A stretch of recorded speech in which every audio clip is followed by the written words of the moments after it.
कैसे हैं आप सब। उम्मीद है आप सब मस्त होंगे। तो फूड न्यूट्रिशन एंड हाइजीन इसका एग्ज़ाम आप लोगों का सुबह ही है। ये बहुत ज़्यादा इम्पोर्टेंट क्वेश्चन इसमें मैंने रखे हैं और लास्ट में आपको इतने ज़्यादा इम्पोर्टेंट जो कि सीधा आपको एग्ज़ाम में मिलने वाले हैं और किस तरह से आप उसको हैंडल करोगे वो मेन पॉइंट आपको बताऊंगा।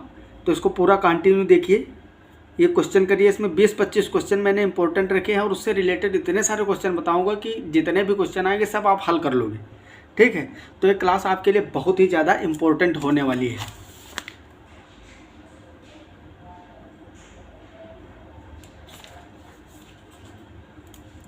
पहला क्वेश्चन, और दूसरी बात ये बीए, बीएससी, बीकॉम तीनों के लिए है, बीएससी मैथ या बीएससी बायो हो। पहला क्वेश्चन है डज नॉट कॉज डायरिया, अतिसार का कारण नहीं है। इन्फेक्शन मतलब हिंदी में बोलते हैं संक्रमण, वाटर क्रिएचर या फिर केमिकल सब्सटेंसेस या टॉक्सिक बैक्टीरिया। जो टॉक्सिक बैक्टीरिया होते हैं ये अतिसार नहीं कॉज कर सकते हैं। Nutrient elements is not found in milk, इनमें से कौन सा पोषक तत्व तो ऐसा है जो मिल्क दूध में नहीं पाया जाता है। प्रोटीन भी होता है, कैल्शियम भी होता है और विटामिन ए भी होता है, लेकिन विटामिन सी जो है ये नहीं प्रेजेंट होता है उसमें। विटामिन सी नींबू, संतरा, इस तरह की जो खट्टे पदार्थ होते हैं आंवला में पाया जाता है और इसका रासायनिक नाम होता है एस्कॉर्बिक अम्ल। इसकी कमी से रोग होता है स्कर्वी। ये सारी चीज़ें पॉइंट जितने मैं बता रहा हूँ साथ साथ नोट कर लो। इससे इसकी कमी से रोग होता है स्कर्वी और इसका रासायनिक नाम एस्कॉर्बिक एसिड। ये 2 पॉइंट इससे रिलेटेड ज़्यादातर पूछे जाते हैं और ये जल में घुलनशील होता है, वसा में घुलनशील नहीं होता है। फाउंड इन मदर्स मिल्क, माता के दूध में पाया जाता है। फैट, कोलेस्ट्रॉल, मिनरल्स या ऑल ऑफ द अबव, ये तीनों चीज़ें पाई जाती हैं। When is world health day celebrated, world health day जो है वो कब मनाया जाता है? 26 जनवरी, 25 मार्च, 7 अप्रैल या 16 जून। तो इसका राइट आंसर सी है, 7 अप्रैल को मनाया जाता है। National institute of nutrition was established, जो हमारा राष्ट्रीय संस्थान है पोषण का राष्ट्रीय संस्थान वो कब इस्टेब्लिश किया गया था? वो 1959 में इस्टेब्लिश किया गया था। ठीक है, अगला question, cholera infection is most common कब होता है? समर में, विंटर में, रेनी सीजन में या फिर मानसून? तो ये तो बात ही गलत है, मानसून तो ये तीनों प्रकार के हैं। समर जो होता है गर्मी में ज़्यादातर कॉलरा देखने को मिलता है। ठीक है, तो इसका राइट आंसर ऑप्शन ए होगा। नरिश अवर बॉडी, शरीर को भोजन प्रदान करता है कौन? पोषण। मील मीन्स भोजन के द्वारा प्राप्त होता है। ऐसे ही आसान आपसे क्वेश्चन पूछे जाएंगे सभी। ठीक है, बहुत ज़्यादा डिफिकल्ट क्वेश्चन नहीं पूछे जाएंगे इसमें, ये सब्जेक्ट ही इतना आसान है, डरना बिल्कुल मत। हैव मरासमस डिजीज़, मरासमस रोग जो होता है उसमें क्या होता है? From lack of fat, due to lack of protein, high in protein, from excess of fat.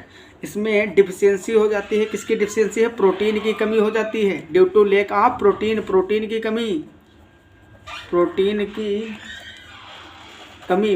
कमी हो जाती है इसमें।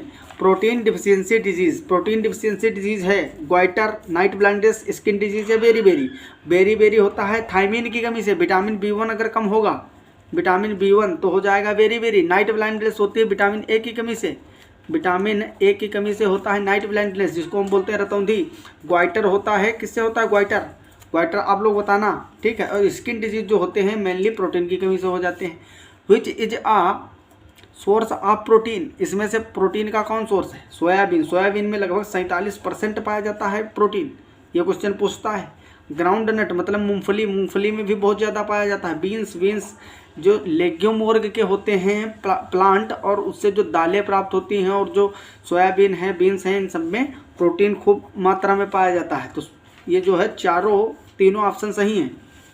Which of the following is the best source of protein, protein का बेस्ट सोर्स कौन है? मीट में भी प्रोटीन होता है, फिश में भी, एग में भी। तो all of the above. Is a complex carbohydrate, इसमें से कौन कॉम्प्लेक्स कार्बोहाइड्रेट है? सेलुलोज, ग्लाइकोजन, पेक्टिन या स्टार्च? सेलुलोज कॉम्प्लेक्स होता है। Pectin is found in pectin milk में, घी में, दाल and rice, in cooked fruit, जो कुकड फ्रूट होते हैं उसमें पेक्टिन प्रेजेंट होता है। अगला क्वेश्चन, ग्लूकोज क्या है? मोनोसेकेराइड है, डाइसेकेराइड है या पॉलीसेकेराइड या आल? ग्लूकोज एक प्रकार का क्या है? मोनोसेकेराइड है। बहुत important question. High fat content, butter, paneer, soybean, ये सब। देखो बटर, पनीर और सोयाबीन इन सब में मतलब भर का फैट मतलब वसा प्रेजेंट होता है। Calorie energy from 1 gram of fat, 1 gram fat से कितने कैलोरी एनर्जी मिलती है? तो 9 किलो कैलोरी। अगर हम वहीं पे हम बात करते हैं कार्बोहाइड्रेट की, तो कार्बोहाइड्रेट से हमको 4 किलो कैलोरी मिलती है।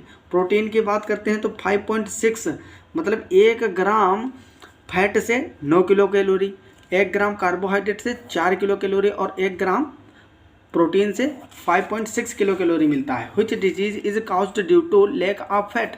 फैट की कमी, अगर फैट कम है तो कौन सा डिजीज होगा? Phrynoderma is fat soluble in fat soluble. कौन सा इसमें फैट सोल्यूबल है? ईथर, वाटर या फिर कार्बन टेट्राक्लोराइड या क्लोराइड? तो इसका राइट आंसर होगा ether. When was vitamin K discovered? Vitamin K कब डिस्कवर किया गया था?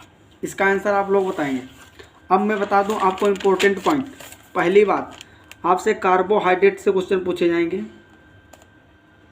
और किस तरह के। आपसे 4 ऑप्शन देगा, पूछेगा इसमें से कौन मोनोसेकेराइड है। तो मोनोसेकेराइड के नाम याद करो। मोनोसेकेराइड में तुम्हारे आएंगे ग्लूकोज, ठीक है, ग्लूकोज और फ्रक्टोस, गैलेक्टोस, मैनोज। इसमें से मैन तुमको और क्या होते हैं मोनोसेकेराइड में? जैसे कि राइबोज, डीऑक्सीराइबोज, ये सब क्या है? मोनोसेकेराइड है। इनमें से ग्लूकोज जो होता है और फ्रक्टोज और राइबोज, डीऑक्सीराइबोज, ये 4 बहुत इंपॉर्टेंट है। दूसरा पूछता है डाइसेकेराइड कौन कौन से हैं? डाइसेकेराइड में सुक्रोज ज़्यादा पूछेगा। सुक्रोज कई सारे ऑप्शन देगा, उसमें कहीं सुक्रोज भी दिखेगा, सुक्रोज दिख जाए डाइसेकेराइड चीनी को बोलते हैं। सुक्रोज मतलब चीनी शुगर को बोलते हैं, ठीक है, चीनी को बोलते हैं सुक्रोज। ये किससे किससे मिलकर बना होता है? क्वेश्चन पूछेगा अगर सुक्रोज को तोड़े तो क्या क्या मिलेगा? एक मिलेगा ग्लूकोज और एक मिलेगा फ्रक्टोज। अगर सुक्रोज को तोड़ोगे तो ग्लूकोज और फ्रक्टोज मिलेगा। और दूसरा डाइसेकेराइड कौन है? दूसरा डाइसेकेराइड है लैक्टोज। देखो ये तो शुगर केन चीनी में मिल गया, गन्ने में। लैक्टोज कहाँ मिलेगा? लैक्टोज मिलेगा दूध में, जो मिल्क होता है। इसको तोड़ोगे तो क्या मिलेगा? एक मिलेगा ग्लूकोज और एक गैलेक्टोज। दूसरा नंबर 3 जो है डाइसेकेराइड में वो होता है माल्टोज। समय कम है इसलिए थोड़ा स्पीड में बता रहा हूँ, 2 बार 3 बार रिपीट करके देख लो एग्जाम से पहले। माल्टोज कहाँ मिलता है? ये आटा में मिलेगा, आटा, ठीक है, गेहूँ, इन सब चीज़ों में, गेहूँ के आटे में मिलेगा। ये माल्ट शुगर इसको बोलते हैं। स्टार्च का जब जल अपघटन करवाते हैं एंजाइम के प्रेजेंस में, ग्लूकोज में तोड़ते हैं, तब भी माल्टोज बनता है। माल्टोज को तोड़ोगे तो क्या मिलेगा? ग्लूकोज प्लस ग्लूकोज, ठीक है, 2 ग्लूकोज मोलिक्यूल मिलेंगे। अब बात करते हैं पॉलीसेकेराइड्स की। तो पॉलीसेकेराइड में कौन कौन से आएंगे? पॉलीसेकेराइड में पहला तुमको आएगा सेलुलोज कहाँ मिलता है? जो प्लांट होते हैं पादप कोशिकाओं की, जो कोशिका भित्ति होती है, सेल वॉल ऑफ प्लांट्स की सेल वॉल में मिलेगा। दूसरा पॉलीसेकेराइड इंपॉर्टेंट ग्लाइकोजन कहाँ मिलेगा? लीवर और मसल्स। जो हमारा यकृत होता है, लीवर और मसल मतलब पेशियों में स्टोर रहता है। हमारे अंदर जो ग्लूकोज का स्टोर है वो किस रूप में होता है? ग्लाइकोजन के रूप में। कहाँ होता है? लीवर और मसल्स में। ये क्वेश्चन बहुत ज़्यादा पूछा जाने वाला है कि ग्लूकोज जो है या भोजन हमारे शरीर में किस रूप में स्टोर रहता है। तो वो किस रूप में स्टोर रहता है? ग्लाइकोजन के रूप में। और इसमें पॉलीसेकेराइड में तुमसे कौन सा पूछेगा? काइटिन जो कीड़े मकोड़े होते हैं उनके बाह्य कंकाल में प्रेजेंट होता है। और पूछेगा इनुलिन, ये सारे मिल जाएं अगर कहीं ऑप्शन में तो ये पॉलीसेकेराइड है। क्या है? पॉलीसेकेराइड। तो आपको मोनोसेकेराइड, डाइसेकेराइड और पॉलीसेकेराइड जितने मैंने बताए ये इंपॉर्टेंट है और आपको याद रखना है। और इसी में स्टार्च भी आता है। स्टार्च जो है ये भी किस में आता है? पॉलीसेकेराइड में। अब बात करते हैं विटामिन की। विटामिन कितने प्रकार के होते हैं? देखो इधर A, B, C, D, E, K, ये इतने प्रकार के विटामिन होते हैं। इसमें से वसा जल में घुलनशील मतलब वाटर सोल्यूबल कौन से होते हैं? बी और सी वाटर में घुलनशील होते हैं। और फैट सोल्यूबल मतलब वसा में घुलनशील soluble A, D, E, K जो बचे हुए हैं ये होते हैं। आपसे क्वेश्चन इन्हीं में से पूछ लेगा, 4 ऑप्शन देगा A, D, E और उसमें रख देगा B, फिर पूछेगा जल में घुलनशील कौन है तो B हो जाएगा। ठीक, इस तरह से आप क्वेश्चन बनेगा। और विटामिन से क्या क्वेश्चन पूछेगा?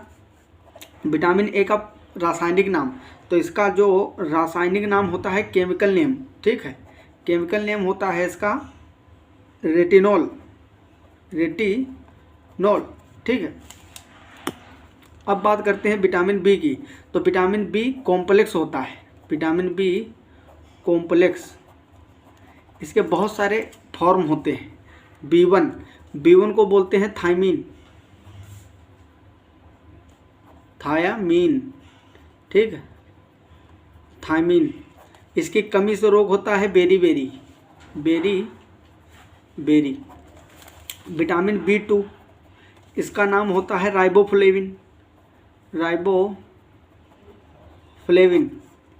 इसकी कमी से रोग होता है त्वचा रूखी हो जाती है, ठीक है। विटामिन B3 इसका नाम होता है नियासिन। इसकी कमी से रोग होता है पेलाग्रा। विटामिन B5 इसका नाम होता है पेंटोथेनिक एसिड,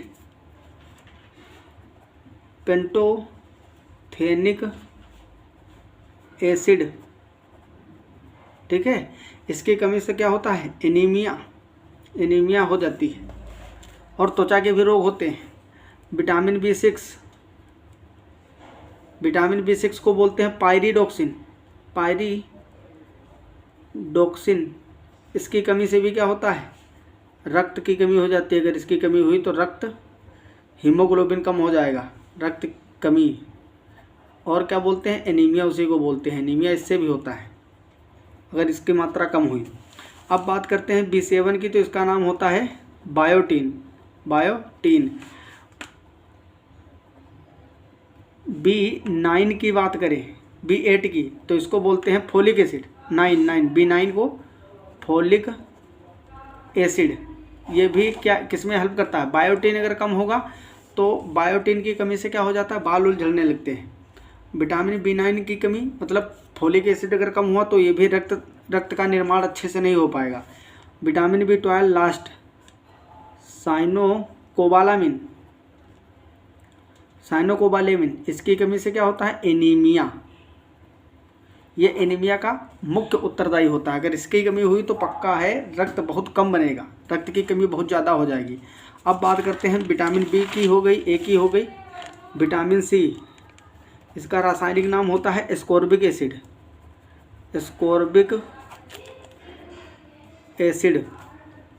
इसकी कमी से रोग होता है स्कर्वी। कौन सा रोग होता है? स्कर्वी। विटामिन डी की बात करें, इसका नाम होता है कोलीकैल्सिफेरॉल।